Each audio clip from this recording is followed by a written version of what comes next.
Assalamualaikum warahmatullahi wabarakatuh. Selamat malam.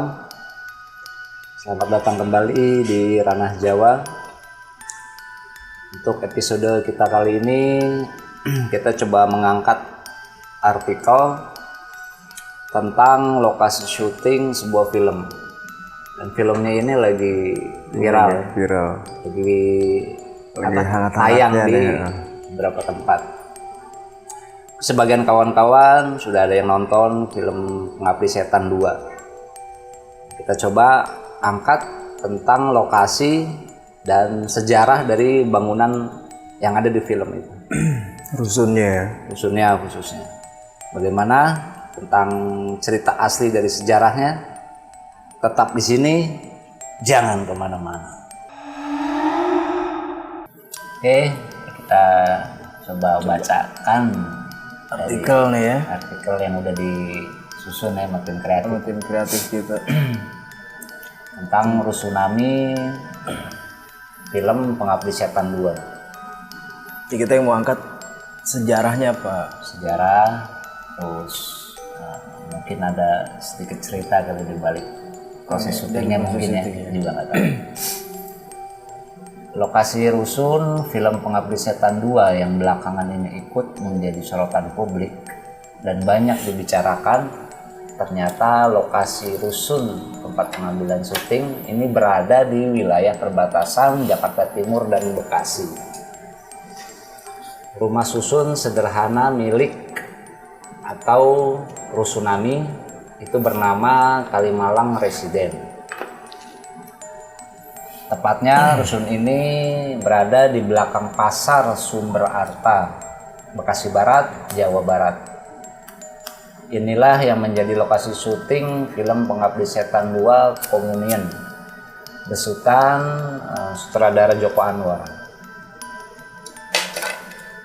Berikut sejarah kelam di balik Rusunami tersebut. Rusun Kalimalang Residen yang terdiri dari 15 lantai itu dibangun pada tahun 2007 oleh pengembang swasta atau non-APBN.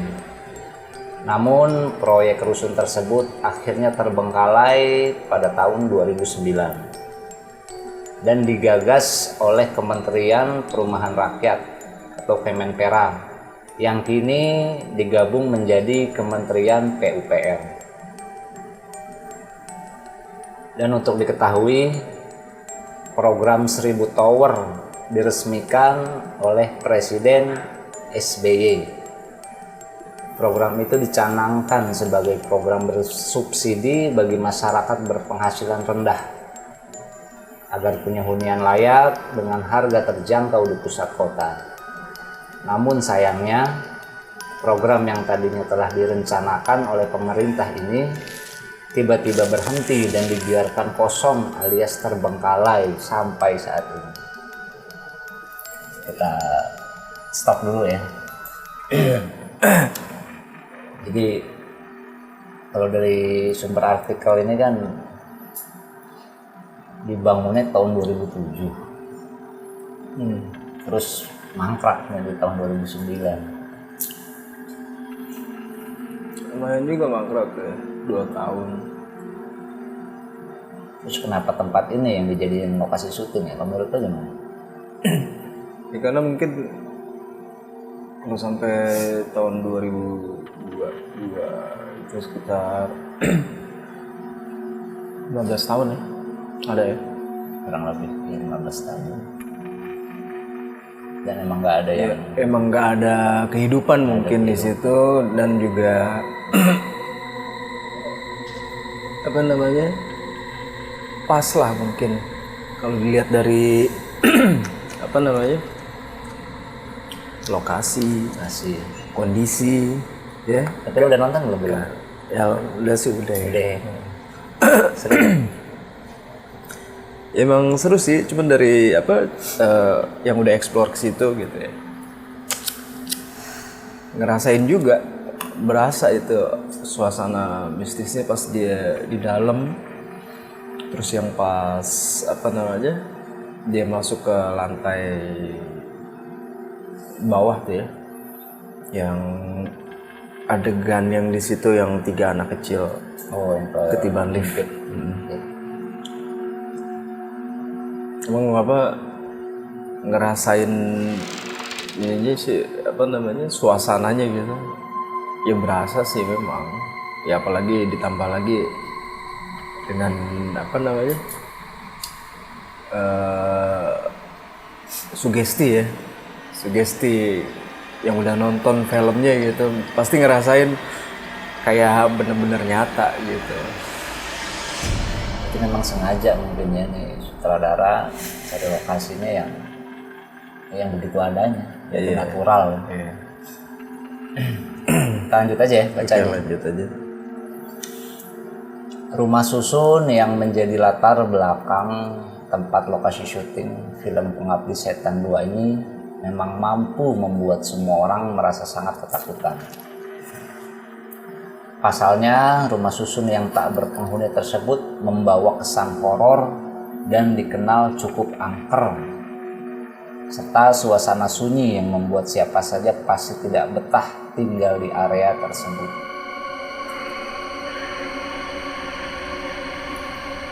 Dilansir dari berbagai sumber, beberapa waktu lalu, Joko Anwar sebagai sutradara film Pengabdi Setan pernah mengungkapkan bahwa di lokasi rusun yang berjumlah 15 lantai ini ada sebuah lantai yang dilarang untuk dipakai. Hal ini karena di lantai tersebut banyak sekali kejadian horor yang mungkin bisa dibilang tidak masuk akal. Bahkan saking horornya, rusun dan salah satu lantai tersebut ada beberapa pantangan yang harus dipatuhi oleh para pemain dan kru film Pengabdi Setan 2 selama syuting berlangsung. Ada pantangannya juga, ada satu lantai yang nggak boleh di. Ya sebenarnya sih gak cuma itu ya, rata-rata kayaknya di setiap tower, setiap gedung pasti ada satu lantai yang ya punya energi yang lain lah dibanding lantai-lantai yang lain gitu. Dalam sebuah wawancara, Joko Anwar menyebut ada sebuah lantai yang tak boleh digunakan untuk syuting, yakni lantai 7. Pasti ganjil. Dia melarang para kru dan pemain film untuk ke sana supaya tidak terjadi hal-hal yang tidak diinginkan. Ada beberapa tempat, kata penjaga, jangan didatangi, jangan dimasuki lantai 7, itu terlarang. Jadi kita nggak masuk. Pernah ada yang masuk dan sesuatu yang tidak diinginkan terjadi. Gak usah diceritakan supaya tidak sensasional, tetapi itulah cerita dari rumah rusun tersebut, kata Joko Anwar. Artikel udah cukup sampai di situ. Jadi poin-poinnya gue sendiri juga udah nonton filmnya ya. Memang gue pernah dengar apa lihat lah konten, salah satu konten yang dieksplor ke tempat itu. Terus dia mengangkat bahwa ketika adegan lantai bawah itu ketutup air, itu benar adanya. Memang disediain beberapa mobil tangki air kan, memang benar diisi, jadi seolah-olah emang banjir gitu. Itu mungkin yang membuat film ini jadi rasanya natural ya. Iya. Karena emang apa pas suasana juga kan hujan badai ya. Hujan badai. Terus juga soal lampu, tapi nggak tahu benar atau enggak ya. Memang di saat adegan film itu yang lampu mati, itu memang ketika syuting pun itu nggak ada penerangan, hanya lilin yang dipegang sama pemain. Jadi memang ya bisa lo bayangin lah. Iya, natural. Nggak aneh sih ya kalau apa namanya di satu bangunan, apalagi banyak lantai gitu, seperti ada beberapa yang menunjukkan satu lantai yang emang nggak bisa dijamah karena punya energi yang beda gitu yang lain. Nah, sebelum menuju ke situ tuh ada aja kayak petunjuk gitu. Kayak penerangan, contohnya gitu. Penerangan yang nggak bisa emang untuk diterangin tempat itu gitu. Oh mungkin berarti salah satu gangguan bisa jadi. Apa memang Ya Allah alam sih ya. buatnya seperti itu sutradara? Ya kalau dibuat seperti itu sih nggak juga, soalnya emang emang dari banyak cerita yang udah eksplor ke situ ya emang suasananya emang asli seperti itu sih. Makanya di sini juga kan si sutradara nih Pak Joko Anwar juga udah menghimbau banget deh, artinya warning banget untuk semua dari pemain dan kru terutama gitu, untuk yang ngejaga ucapan, perilaku untuk di sekitar situ. Karena yang namanya sifat gangguan itu ya walaupun ditunjuk hanya satu lantai ya, cuman kan namanya bangunan udah terbengkalai ya, nggak cuma di situ aja sih sebenarnya. Terlebih kalau udah ngelewatin lantai 7 itu ke atas lagi juga sebenarnya ada juga, cuman ya mungkin yang lebih intens gitu ya, yang nggak boleh sama sekali nggak boleh dijamah ya, lantai 7 itu yang sakral mungkin karena banyak kejadian dari cerita si penjaganya ya. Jaga. Tapi ketika di film juga hanya lantai berapa, sempat sampai lantai belasan ya kalau nggak salah ya? Enggak ya? Apalagi deh itu. Ya nggak sampai, lupa juga gue tuh. Belasan Nggak salah. tapi nggak ditulis nggak ada keterangan lantai berapanya kayaknya deh. Iya. Cuman ya ditunjukin tuh lantai paling atas yang rahasia, ada tangga rahasia untuk ke rooftop ya. Ya, ya mungkin dibuat sedemikian buat isi dari film kan. Karena dari lantai 6 ke atas kan berarti udah warning tuh, udah nggak boleh kan untuk dijamah kan. Udah gitu kan dibikin di situ kan suasana di luar dari bangunan itu kan katanya dulunya kan pemakaman kan. Iya. Pemakaman umum atau pemakaman massal gitu. Yang mungkin ada beberapa jenazah yang nggak kedeteksi, yang nggak keangkat. Kayak kan di situ si siapa tuh yang ada peran yang anak-anak tuh yang ketiga ya. Oh, yang dia ketika di awal yang mengungkap ya. Yang ngungkap gitu. Tapi kalau dirunutin juga sebenarnya agak ini juga ya dengan film yang pertama ya, seri pertama kan agak jadi lebih ngungkap ya. Nah, kalau kejadian nyata mungkin kita juga mau cobalah sedikit. Menurut lo, apalagi ke negara kita juga kental ya dengan hal-hal yang begitu. Menurut lo di zaman sekarang ini ya, kita nggak bicara individu mungkin banyak, termasuk juga dari narasumber kita sebelumnya kan. Emang udah ada yang sama gitu. Tapi kalau di film ini kan kelompok ya, bisa dikatakan sekte. Iya, karena pengabdi ya. Pengabdi. Yang jumlahnya tuh nggak satu gitu. Tuh. Mungkin lo ada pengalaman mungkin dari cerita teman-teman, atau mungkin perlu kita bahas deh soal sekte itu di sini.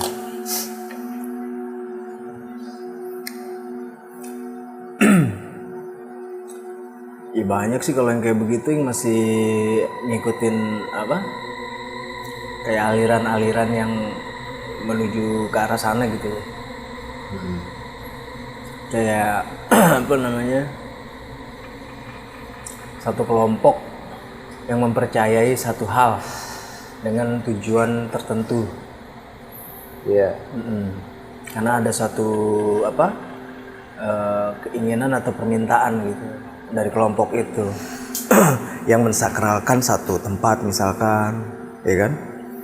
Atau satu lokasi yang dipercayai sama mereka tuh kalau di situ tuh bisa apa ada atau mungkin tuh punya kekuatan yang apa namanya yang nggak masuk di akal lah. Makanya hal-hal ritual segala macam kayak begitu masih banyak sih yang dilakuin di apa negara kita ya. Banyak juga cerita dari kawan-kawan gue juga. Gue juga pernah nonton film. Mungkin gue coba ulas dikit lah. Film dulu gue pernah nonton itu judulnya itu The Arrival. Tapi yang dibahas itu memang si Tuan, bahasa mereka Tuan.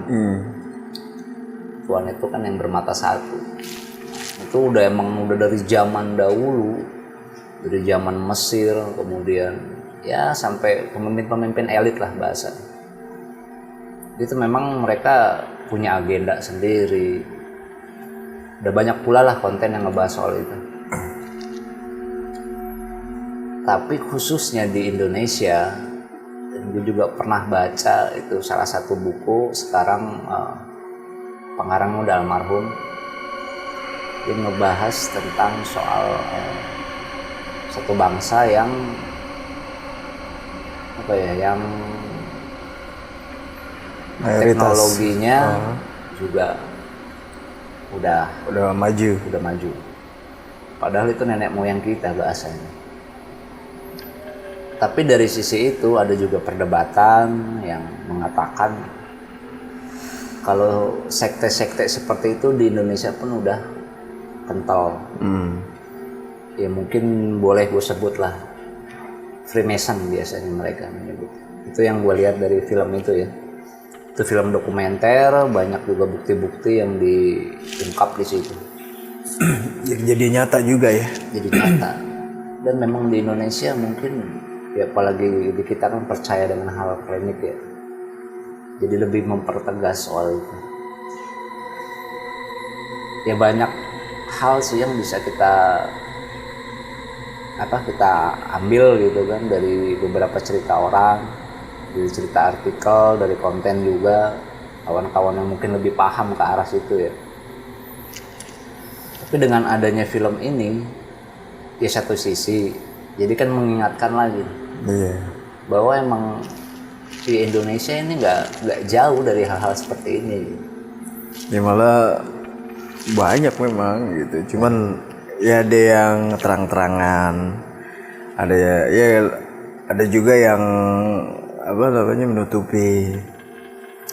Hanya komunitas dia aja gitu yang tahu. Dia punya agenda tadi lu bilang kayak schedule untuk inilah ya, ritual ini untuk ini, ritual ini untuk ini. Terus juga ada beberapa persembahan yang di dalamnya tuh untuk satu permintaan gitu ya, biar terwujud Satu tujuan sekte kalau menurut gue. Iya. Macam-macam sih. Ini ada kepentingan. Kalau di film ini kan ya maaf ya, yang menumbalkan menurutnya. Iya. Itu dia maksudnya persembahan itu ya kayak ada itunya, ada tumbal yang dipersembahkan. Pasti sih kalau kayak gitu ya. Namanya udah bisa dibilang keluar dari norma agama ya bilang ya. Tapi salut gue, maksudnya lokasi yang udah 15 tahun kurang lebih kosong itu dijadiin tujuan buat lokasi syuting gitu. Kalau mungkin ya kru juga pasti kan ada, aduh ini lokasi mah benar-benar kosong. Soalnya dari apa keterangan sutradara nih Joko Anwar sendiri, saat dia nulis skenario nya nih, saat dia nulis dia istilahnya nyari inspirasi untuk film yang mau diangkat sama dia nih, itu dia ngelakuin apa untuk proses nulisnya itu di makam. Di makam. Dia sendiri yang bilang di pemakaman, karena menurut dia Nulis jalan cerita. iya enggak, dia yang cerita nih Mas Joko Anwar sendiri yang cerita, dia yang ngomong sendiri, lebih karena buat dia tuh lebih apa, lebih tenang buat nulis. Udah gitu inspirasi tuh kayaknya dapet aja apa yang bakalan dituangin nih, alurnya tuh jalan aja gitu. Itu menurut keterangan sutradara langsung tuh ya Mas Joko Anwar. Setiap dia mau bikin film project gitu, pasti dia lebih ngerasa nyaman tuh buat ngelakuin itu, nulis atau apa di pemakaman atau di kuburan gitu, karena lebih tenang buat dia. Nggak ada tujuan untuk apa ya, kayak dia ritual atau apa sih, enggak. Cuman emang dia ngerasa lebih dapet gitu ya, lebih dapet dalam nyari inspirasi ya dengan suasana yang seperti itu buat dia. Makanya kayak kontras lah dengan suasana yang dia dapet dari saat mencari inspirasinya itu ya kan, yang dia tuangin sama dia tentang film horor. Begitu dia survei beberapa lokasi kan, ternyata yang diambil kan cuma 2 lokasi kan, Bandung Sama ini yang sekarang. sama di Kalimalang ini. Maka dapat banget lah. Tapi kalau dari sorry nih bukannya apa-apa ya. Kalau dari sisi hal yang mungkin sifatnya di luar nalar, menurut lo ada nggak mungkin yang diminta lah bahasanya ketika sebelum syuting? Ini pandangan kita aja ya.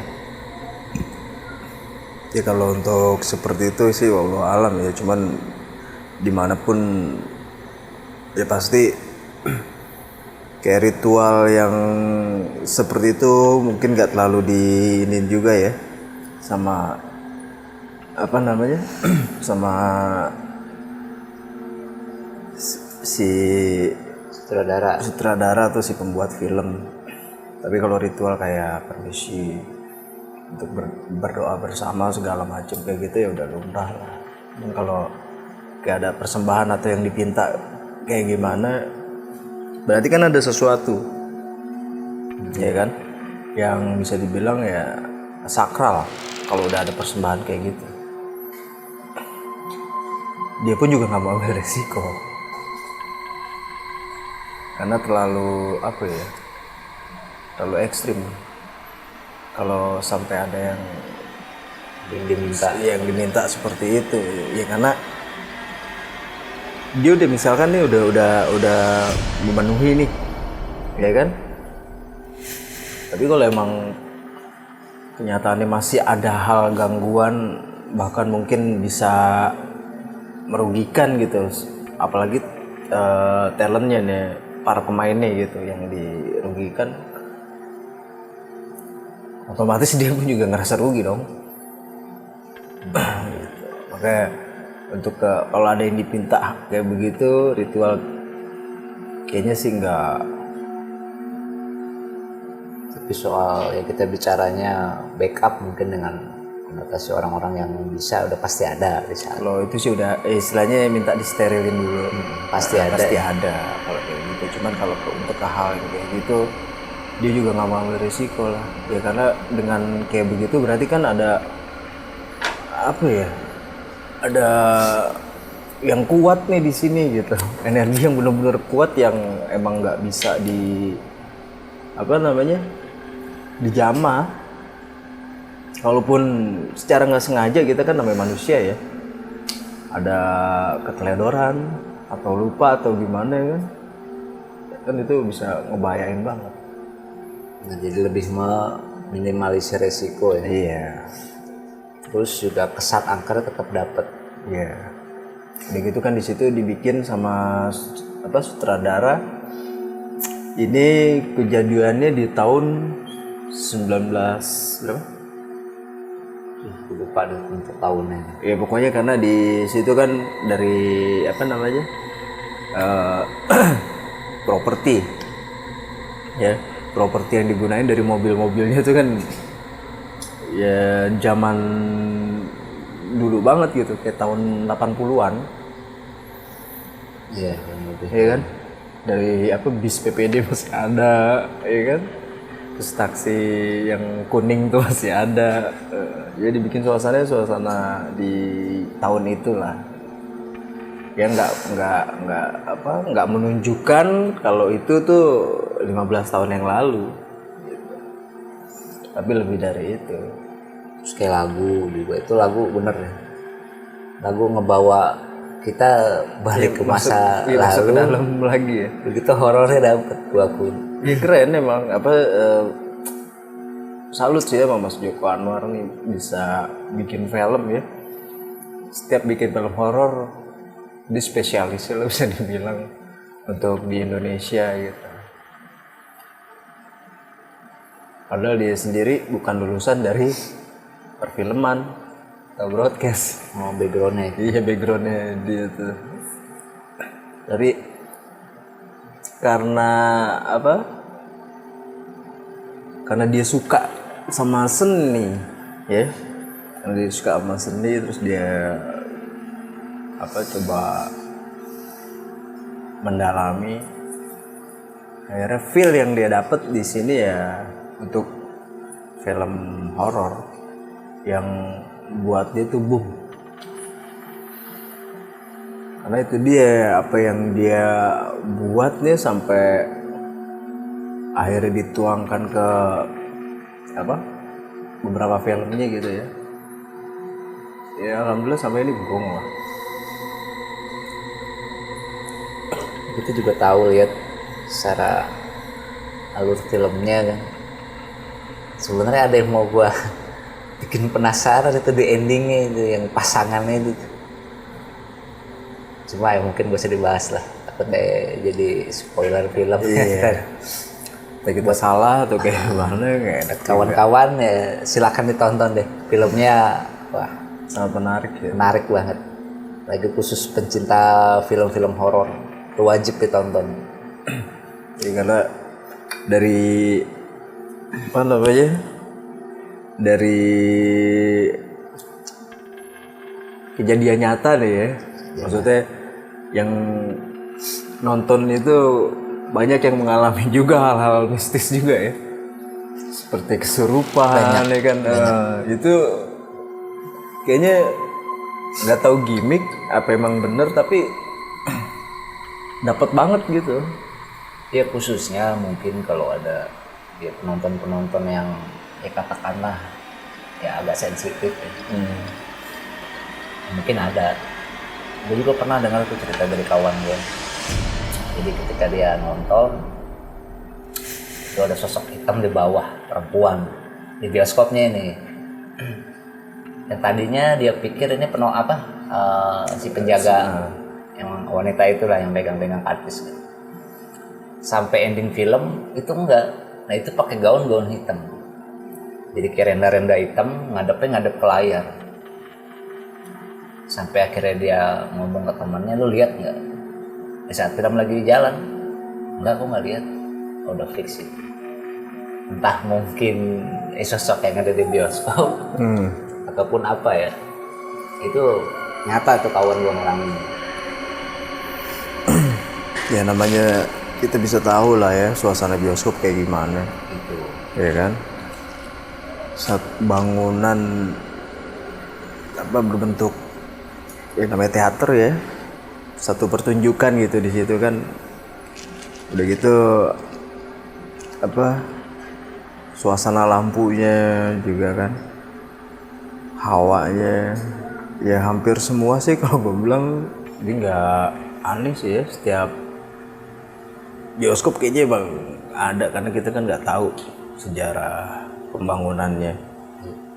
Ya, kita bicara gedung lah ya, aktivitasnya ketahuan ya nggak tiap hari dihuni gitu, maksudnya dalam jangka waktu 24 jam. Apalagi ruangan-ruangan seperti itu ya banyak sih ya, makanya dimanapun lah ya kalau kita mau nonton film khususnya film horor gitu ya, kalau bisa kita berdoa dulu lah masing-masing, minta perlindungan segala macam karena kita nggak pernah tahu tempat itu kayak apa dulunya. Nggak menutup kemungkinan jadi ya. Karena banyak juga mall yang dulunya bekas kuburan. Sampai sekarang pun ada yang sebelahnya kuburan. Banyak. Ada yang mau ditambahin tentang lokasi syuting film ini? Ada yang mau lo tambahin lagi nggak?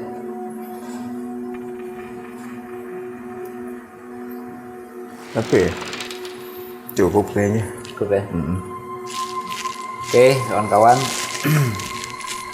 Itu aja kita coba sedikit mengulas ya dari artikel yang udah dihimpun oleh tim kreatif. Jangan lupa kawan-kawan kalau punya cerita-cerita terkait mistis, horor, ritual juga boleh. Bisa dikirim ke tim kami ya. Baik bisa dikirim ke email ataupun ke sosmed kita, tuh IG kita pun ada nanti ditampilin. Dukung terus channel kita dengan cara like, komen, dan subscribe. Terus aktifin juga lonceng notifikasi agar selalu dapat update-update video terbaru dari kita ya. Iya, pastinya. Tuh. Kita akhiri sampai di sini. Sampai bertemu di episode selanjutnya. Wassalamualaikum warahmatullahi wabarakatuh.